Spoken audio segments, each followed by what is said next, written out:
Hi guys! It's Rika! So, itong video na to, exciting to dahil ito na yung pinangako ko na digital bank series. Kasi alam niyo naman sa channel natin, we talk about personal finance. So, may mga content tayo about credit cards. And ngayon, gagawin na natin yung digital bank. Ako kasi gumagamit ako ng digital bank since 3 years ago. I think mga 2020 pa. So, lahat halos ng digital banks meron ako niyan. Except, yung pag-uusapan natin today, GoTime. And mangilan-ngilan pa kasi may mga lumabas pa na bago, so wala pa ako noon.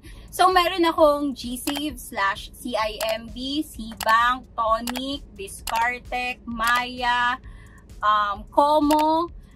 Kung may hindi pa ako na-mention, possible meron pa ako ng iba. Guys, by the way, yung paggamit ko ng term na digital bank, I refer to banks na talagang digital banks. Kasi kung technicality yung pag-uusapan natin, meron kasing mga banks na digital halos lahat yung transactions niya pero hindi siya classified as digital banks per Bangko Sentral ng Pilipinas. So may mga classification sila base sa Bangko Sentral ng Pilipinas. Pero what I'm talking about are banks na mostly digital transaction yung features na binibigay niya. So I refer to all of that. Ganon. Huwag muna natin pag-usapan yung technicality. We can do that in another video. So guys, meron na akong nagawa actually na Maya video. Pero yon about siya sa pagkuha ng free ATM ni Maya.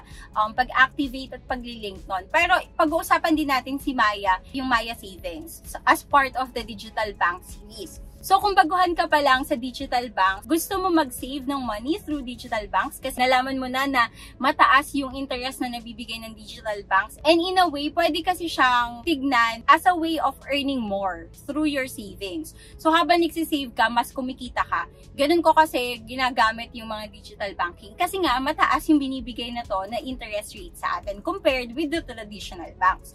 So if beginner ka pa lang sa digital banks, please continue watching this video until the end or panoorin mo din yung mga susunod na videos kasi nga, as I've said earlier, iisa-isahin natin siya. Kung mahaba yung intro guys, you can go na lang sa description, lalagyan ko siya ng timestamp. Especially kung nandito ka sa video na to, gusto mo lang malaman paano kunin yung card o paano mag-activate, pwede nyo namang i-skip na lang yung chapter para mas madali sa inyo. Okay, so sa video na to, pag-uusapan natin all about GoTime. So, paano mag-open ng account kay GoTime, ano si GoTime, paano makakuha ng ATM card. Okay guys, so what is GoTime?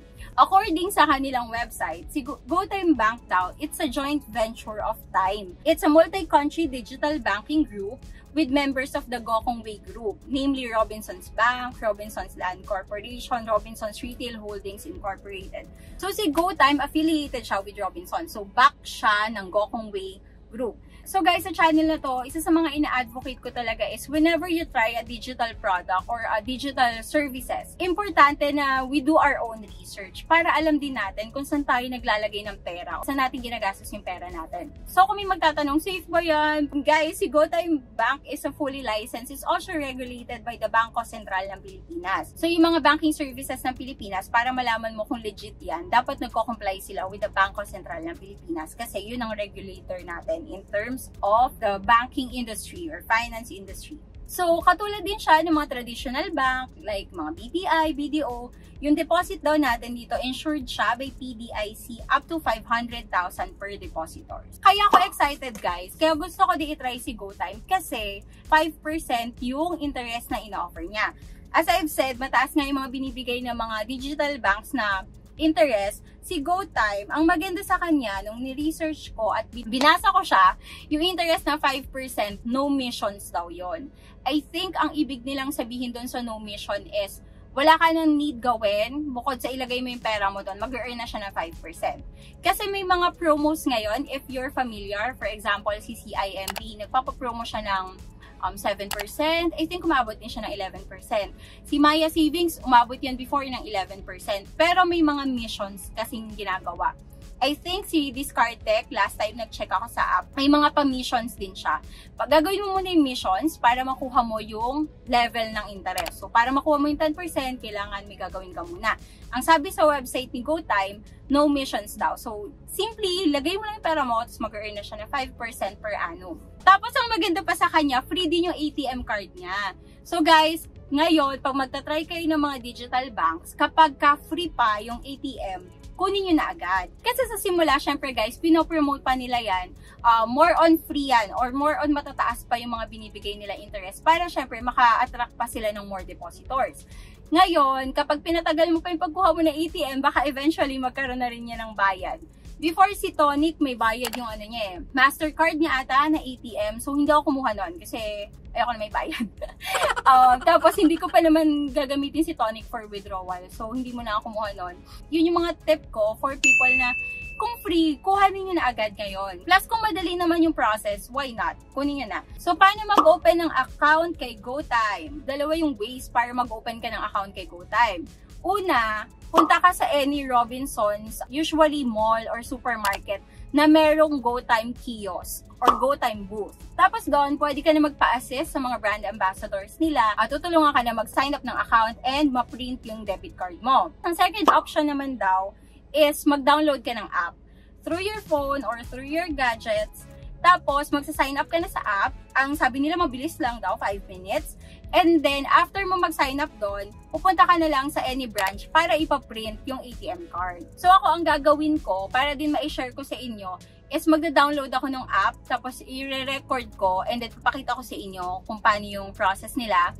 Tapos, pupunta na lang ako sa Robinsons Mall para ipaprint yung card doon. So, ganun yung gagawin natin. Punta lang kayo sa Play Store nyo and then search GoTyme. Lalabas yung GoTyme app. Ang color ng logo niya, cyan. Click download. After ma-download, click open. And then click open an account. So may mga questions dito. Are you a Filipino citizen or are you a US citizen or green card holder? Tapos lalabas lang yung terms and conditions ni GoTyme. Mag-a-agree lang kayo doon. So kung gusto nyo maka-receive ng offers and promotions, i-click nyo lang din yon and then click continue. And then kailangan nyo ilagay yung mobile number nyo. After doing that, magsasend sila ng OTP. Lagay nyo lang din yung OTP and then i-ask yung email address nyo. After that, magte-take kayo ng selfie. Susundin nyo lang yung instructions ni GoTyme. Mag-record kasi siya ng 3D facial verification. Follow nyo lang yung instructions. After nun, automatically naman niya i-upload. Sasabihin naman sa inyo if selfie verified and then magpo-proceed na kayo sa pag-scan ng ID nyo. May list naman sila ng mga tinatanggap nilang ID, so pipili na lang kayo doon and then i-scan nyo na lang yung ID nyo. Kapag verify na yung ID nyo, ang maganda dito, if meron kang Go Rewards account, so if nagsi-Cebu Pacific ka or gumagamit ka ng card kapag nagsha-shopping ka sa mga Robinsons, madedetect na niya yon, tapos makakonect niya sa GoTyme account mo. So may option ka if you want to link your card na or for some reason, hindi mo na ma-access yung Go Rewards card mo, may option naman na mag-create ka ng new Go Rewards account. And then after nito guys, yun yun. Ganun kabilis lang siya. Less than 5 minutes lang. Tapos na yung pag-sign up ko with GoTyme.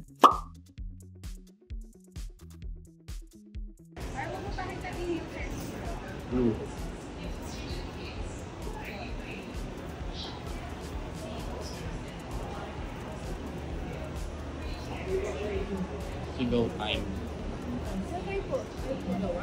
Ayoko po. 5 minutes lang yan. May card na rin para pares ka niya yung naka-card. Wala ko sa pera, te.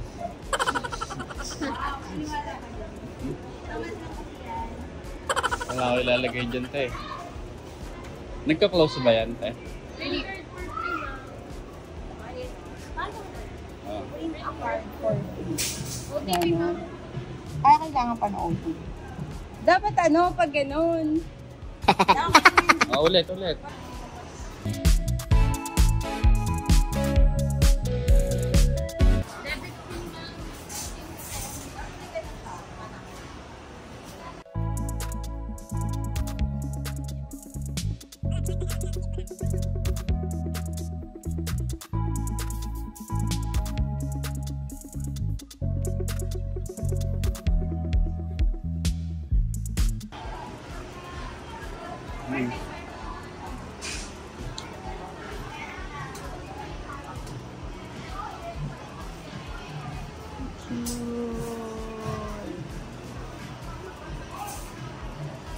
Ano lalabas? Dito. Abangan mo. Saan po lalabas dito? Dito. Dito.